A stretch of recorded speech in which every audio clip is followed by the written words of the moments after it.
आज शुरुआत हम कुछ तस्वीरों से करना चाहते हैं। ये वो तस्वीरें हैं जो हमने कभी सोचा नहीं था, कल्पना नहीं की थी कि आपको दिखानी पड़ेंगी। और इन तस्वीरों में ही इस भगदड़ का पूरा मंजर छिपा हुआ है। यह तस्वीर उस व्यक्ति की है जिसने अपने परिजन का शव खोने के डर से तब तक उसका हाथ नहीं छोड़ा जब तक कि यह शव अस्पताल के मुर्दा घर तक पहुंच नहीं गया। इस व्यक्ति को डर था कि अगर यह इस शव का हाथ छोड़ देगा तो उसे अपने इस रिश्तेदार की लाश कभी नसीब नहीं होगी, यह लाश भी खो जाएगी। इसलिए आखिर तक इस व्यक्ति ने अपने परिवार के सदस्य का हाथ छोड़ा नहीं। महाकुंभ के मेला क्षेत्र का यह वो मंजर था जिसने लोगों को सदमे में डाल दिया। यह तस्वीर आप देखिए, एक जिंदा इंसान का हाथ है और दूसरा मृत इंसान का हाथ है।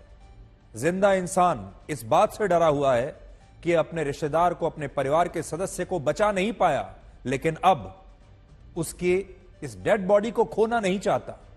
वो जानता है कि इतनी भगदड़ में शायद यह शव भी उसे नसीब ना हो, इसलिए कम से कम शव उसके साथ रहे, कम से कम शव उसके पास रहे। इसलिए उसने आखिर तक इस शव का हाथ पकड़ कर रखा। चारों तरफ अफरा तफरी का यह माहौल था और करोड़ों लोगों की भीड़ में प्रशासन मृतकों और घायलों को अस्पताल पहुंचाने के लिए लगातार संघर्ष कर रहा था।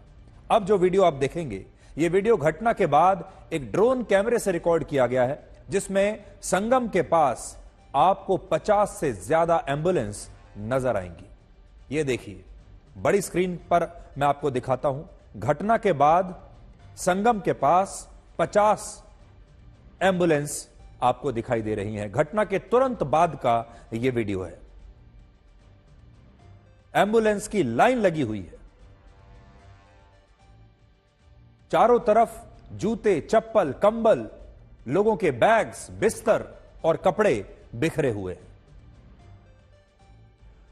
बताया जा रहा है कि यह सारा सामान उन श्रद्धालुओं का था जो संगम के पास मौनी अमावस्या का अमृत स्नान करने के लिए अपने परिवार के साथ यहां पर रुके हुए थे।